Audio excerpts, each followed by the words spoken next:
Namo Buddhaya. Saudara-saudara sedama yang berbahagia, bertemu kembali dalam acara Sentuhan Jiwa Agama Buddha.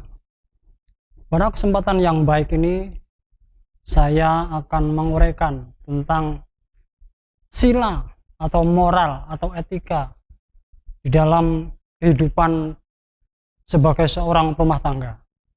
Jadi, di dalam agama Buddha ada beberapa hal yang harus kita pedomani. Sebagai seorang rumah tangga tentu mempunyai dasar atau etika atau moral yang harus diterapkan agar kehidupan bisa berjalan dengan damai, baik, dan membawa berkah bagi yang menjalaninya. Jadi sebelum kita melangkah ke situ, bahwa sila itu adalah peraturan atau aturan yang diberikan atau disampaikan oleh guru Buddha kepada muridnya. Jadi karena muridnya itu ada yang berumah tangga, kemudian juga ada yang seorang pertapa, atau sekarang dinamakan sangga atau biku atau biksu atau bante. Nah, mereka memiliki sila yang berbeda juga. Jadi kalau untuk kaum rumah tangga, kita menerapkan namanya Pancasila Buddhis, atau Panca itu 5, sila itu latihan moral.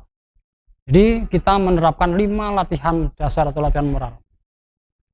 Saudara-saudara sedama yang berbahagia, namun demikian walaupun 5 ini kalau kita terapkan dengan baik dan kita terapkan dalam kehidupan sehari-hari, akan membawa manfaat yang begitu luar biasa. Kemudian kalau untuk seorang sangga atau biku atau biksu, itu mereka menerapkannya lebih dari 300 sekian sila. Jadi kita rumah tangga hanya kecil sekali 5, tetapi 5 ini bukan mudah juga. Karena kenapa hanya 5?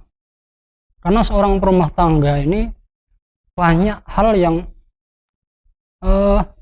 dilakukan, banyak hal yang dia berhubungan dengan masyarakat, sehingga untuk menerapkan sila itu tidaklah mudah. Namun demikian, walaupun hanya 5, tapi bisa membawa kehidupan ini menjadi lebih baik. Jadi sila yang pertama di dalam Pancasila Buddhis adalah Panatipata Wiramani Sikapadang Samat Yami. Artinya adalah bertekad. Jadi bertekad untuk menghindari pembunuhan. Nah, pembunuhan di sini bukan hanya pembunuhan terhadap sesama manusia, tetapi pembunuhan terhadap semua makhluk. Nah, semua makhluk hidup, baik yang kecil, yang besar, yang berkaki 2, yang berkaki 4, yang berkaki banyak, dan sebagainya. Bahkan yang tidak punya kaki juga, seperti ular. Nah, semua kan makhluk hidup itu. Nah, karena dia punya kehidupan, jadi tidak seorang pun berhak untuk mengambil kehidupannya. Karena mereka memang punya hak untuk hidup. Jadi jangan ada alasan kita membunuh dia atau mengorbankan dia karena untuk kesenangan kita, dengan dalih misalnya supaya dia nanti berbahagia. Tidak boleh, karena pada dasarnya semua makhluk itu pengen hidup. Makhluk hidup ya pengen hidup, tidak mau diganggu, tidak mau hidupnya terganggu. Sama juga dengan kita. Karena itu kita juga tidak boleh mengganggunya, apalagi sampai membunuhnya. Itu sila yang pertama. Lalu bagaimana sebagai seorang nelayan misalnya, seorang petani misalnya, yang memang berhubungan dengan alam, kehidupannya, mata pencahariannya berhubungan dengan alam. Nah, memang di masyarakat itu seperti itu. Nah, karena itu di dalam ajaran Buddha di sini disebut pembunuhan tadi tidak diperbolehkan karena kita memang berlatih. Jadi berlatih, namanya berlatih itu tidak langsung serta-merta kita langsung menghindarinya, tidak. Karena kita tahu alasan-alasan mereka. Contoh misalnya, seorang nelayan, hanya itulah mata pencahariannya. Lalu bagaimana kalau tiba-tiba kita melarang atau tiba-tiba tidak boleh? Lalu anak dan istrinya mau makan apa? Nah, karena itu diperlukan latihan. Artinya di sini mata pencaharian itu tidak benar. Kita harus terapkan dulu bahwa memang mata pencaharian itu tidak benar. Karena itu pelan-pelan dan harus berusaha untuk menghindarinya. Nah, jangan karena nyaman kemudian tidak mau berubah. Artinya di situ sudah melanggar sila. Nah, kalau berhubungan terus dengan itu dan tidak mau keluar dari zona itu, maka akan berakibat buruk pada kehidupannya. Kemudian seorang petani bagaimana? Sama, seorang petani juga dia harus menyemprot hama, bahkan mungkin tikus segala macam. Karena kalau tidak dilakukan itu tidak akan panen. Kalau tidak panen maka tidak akan makan. Nah, itu kan masalah. Karena itu diperlukanlah latihan. Dan ada juga cara-cara manual yang mungkin untuk meminimalisir pembunuhan. Semua bisa diambil cara-cara yang dapat menghindari semua itu. Baik. Kemudian kita berlanjut kepada sila yang kedua, yaitu Adinadana Wiramani Sikapadang Samadhyami. Jadi aku bertekad untuk melatih diri tidak mengambil barang yang tidak diberikan, atau istilahnya mencuri. Nah, jadi kalau kita mengambil barang orang lain berarti kita sudah melanggar sila yang kedua. Nah, kita tentu tidak ingin kehilangan apapun milik kita. Sama juga dengan orang lain, tidak ingin kehilangan. Karena itu kita harus sama-sama menjaganya. Jadi kita dijaga oleh mereka, mereka juga akan menjaga milik kita. Jadi harus seperti itu. Karena apa? Karena dengan kita melanggar ini, sila ini, yang kedua ini, tentu akan ada konsekuensi-konsekuensinya. Bila orang itu mencuri, tentu di masyarakat sampai ketahuan ya, pasti babak belur. Kemudian sifat-sifat seperti itu akan melekat kepada seseorang. Sehingga orang tidak akan percaya lagi kepada kita, kepada orang yang pernah mencuri. Itu juga menjadi kerugian. Jadi pelanggaran sila seperti ini, bila dilakukan oleh seseorang, sebenarnya selain merugikan orang lain, juga merugikan dirinya sendiri. Kan tidak mungkin orang itu akan berjalan mulus saja. Suatu saat pasti akan ketahuan, karena bagaimanapun perbuatan yang jahat itu pasti akan menimbulkan aroma jahat juga. Kemudian sila yang kelima, yang ketiga, yaitu Kamesumi Cacara Wiramani Sikapadang Samadhyami. Jadi aku bertekad untuk menghindari atau perbuatan-perbuatan yang asusila. Jadi istilahnya kita sebagai manusia tentu mempunyai etika. Nah, etika ini tidak hanya di dalam agama Buddha saja. Etika seperti ini di dalam adat istiadat, di dalam masyarakat sudah semua ada. Bahkan di kepercayaan lain semua pasti ada. Karena memang ini tidak baik semua. Itu. Nah, cuman kenapa kita harus melatihnya? Karena memang itu akan menjadi kebaikan bagi seseorang yang menerapkannya. Fungsinya apa? Fungsinya ya, fungsi dari sila ini tentu akan menghilangkan watak jahat atau perbuatan jahat yang ada pada diri kita. Kemudian kebalikannya, akan mengembangkan atau memperbanyak kebaikan-kebaikan yang belum ada yang pada diri kita.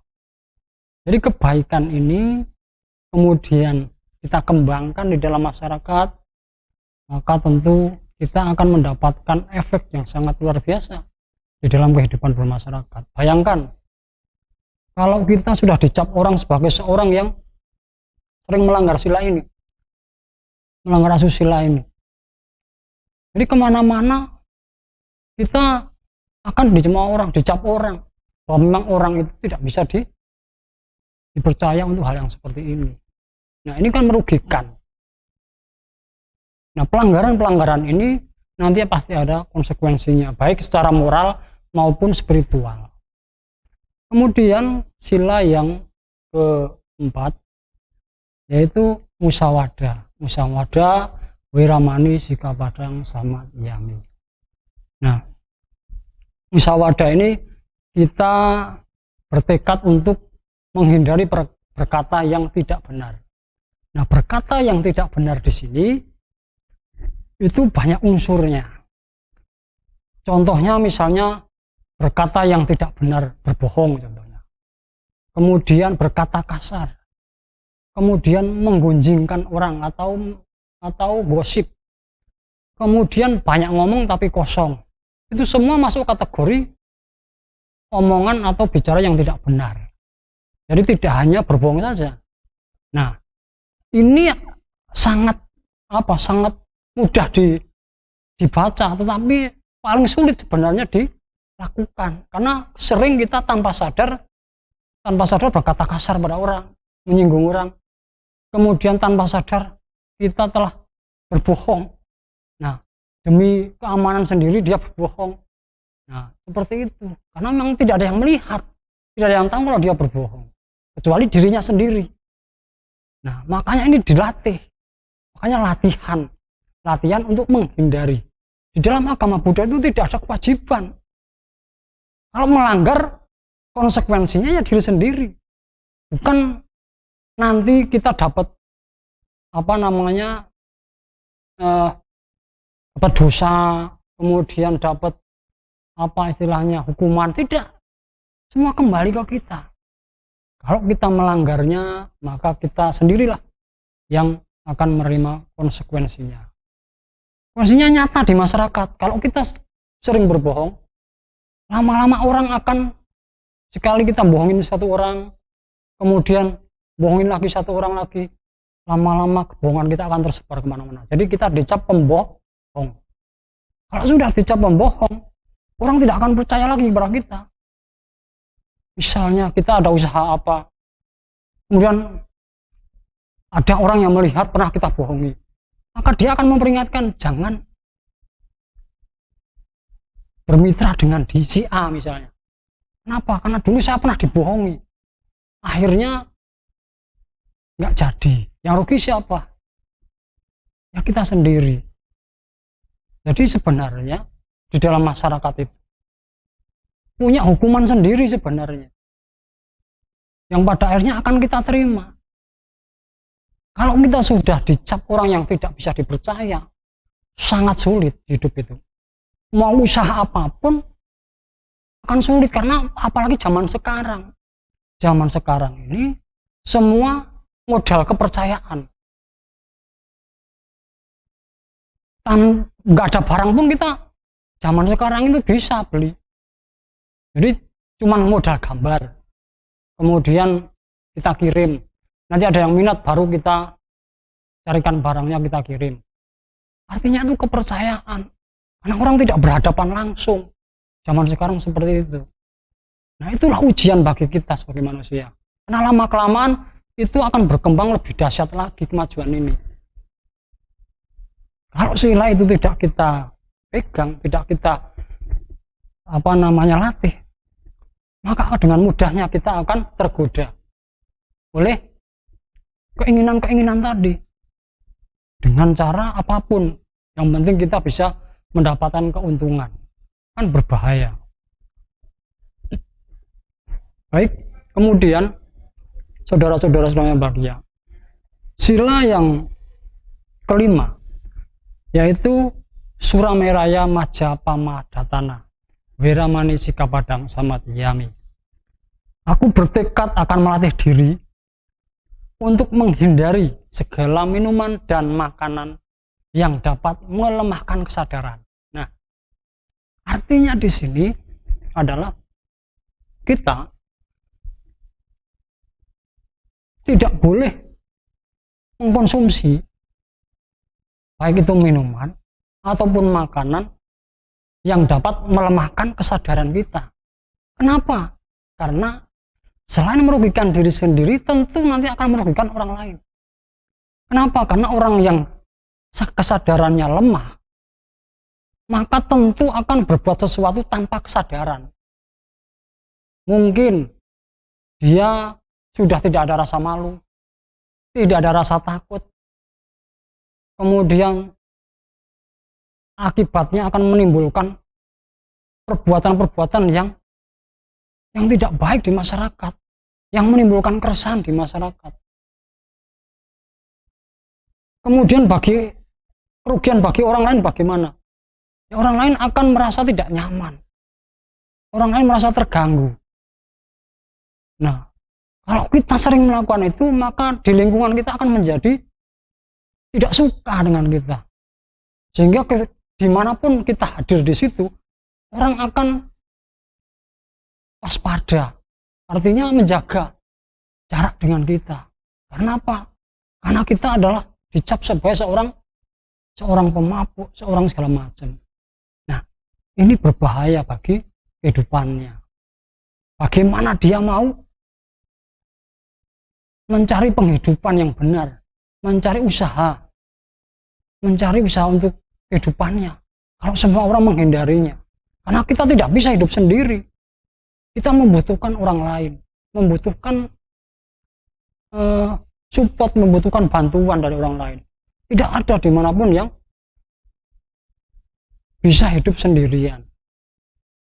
Karena itu sila ini diterapkan, manfaatnya adalah ya untuk perbaikan dan kebaikan bagi kehidupan bermasyarakat.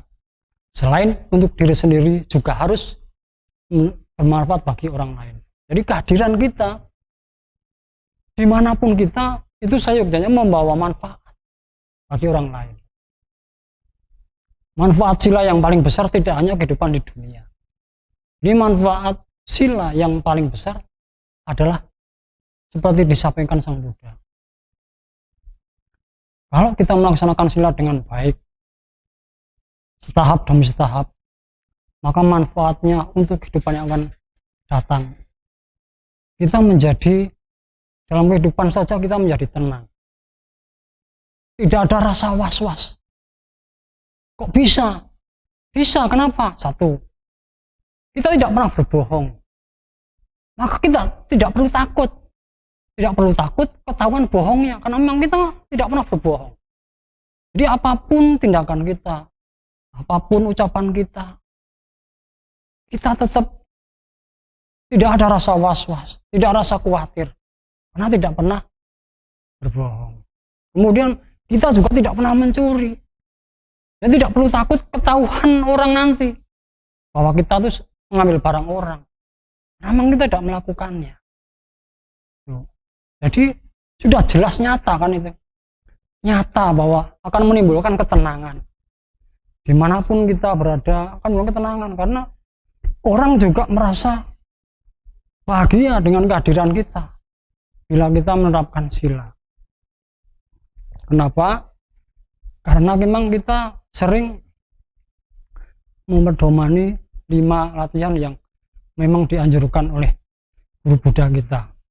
Manfaatnya luar biasa. Kemudian ekosistem berhubungan dengan sila yang pertama tadi juga akan terjaga. Kita tidak pernah membunuh makhluk-makhluk lain. Contoh misalnya yang sederhana, membakar hutan, membakar lahan, ya sama. Selain membakar menghanguskan pohon-pohon dan segala macam, itu juga ada makhluk-makhluk di dalamnya yang terbakar, yang kita tidak tahu. Banyak makhluk hidup yang terbakar di situ. Nah, itu kan menimbulkan ekosistem yang tidak baik. Jadi mengganggu keseimbangan itu. Kemudian bagaimana kita menerapkannya dalam kehidupan. Nah, untuk menerapkannya memang tidak semudah kita membicarakannya. Semua itu butuh latihan. Karena tanpa latihan kita tidak akan menjadi terbiasa. Kalau sudah terbiasa, maka kita akan menjadi terampil apa? Terampil dalam melaksanakan sila atau kebaikan. Jadi harus dilatih. Beda dengan amoral atau sebaliknya amoral tadi. Itu tanpa dilatih pun orang udah bisa. Contoh ya tadi, berbohong, mencuri, mabuk-mabukan.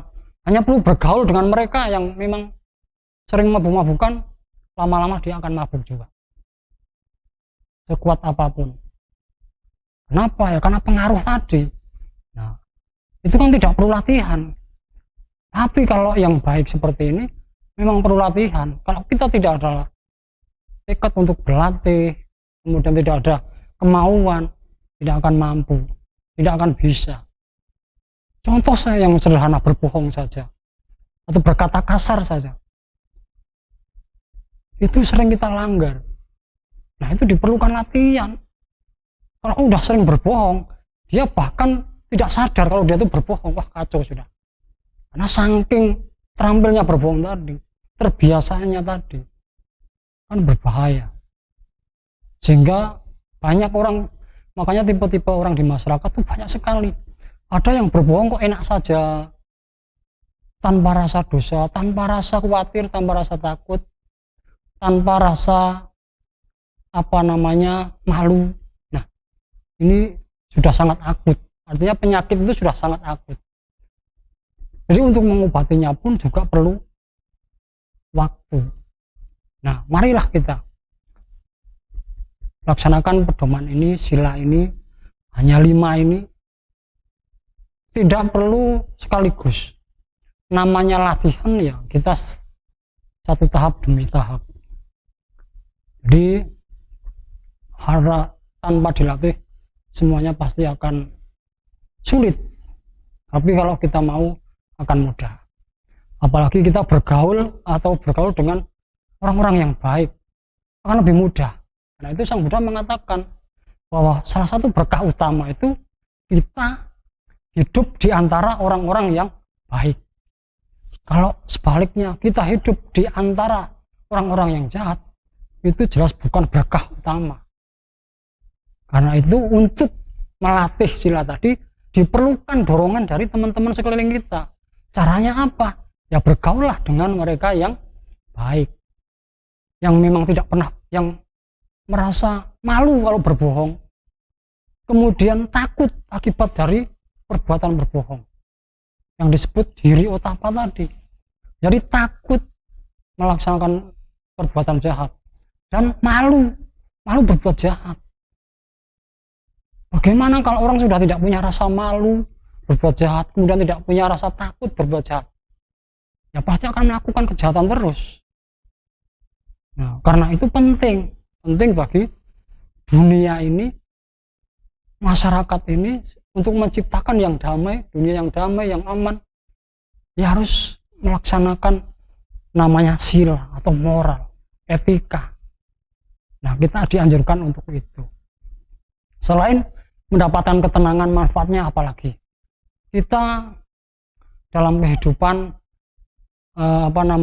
reputasi baik akan tersebar luas di masyarakat. Semua orang akan menganggap bahwa si A itu memang bisa dipercaya. Si A itu tidak pernah menimbulkan mabuk-mabukan. Jadi kita juga sangat menghargainya.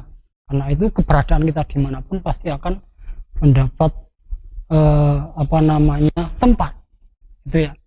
Jadi saudara-saudara sedama yang berbahagia, inti dari tema hari ini adalah bagaimana kita melatih moral atau sila itu tadi. Semoga membawa manfaat bagi kita bersama. Saya akhiri, Sabe Sata Bhavantu Sukhitata. Semoga semua makhluk hidup berbahagia. Sadu, sadu, sadu.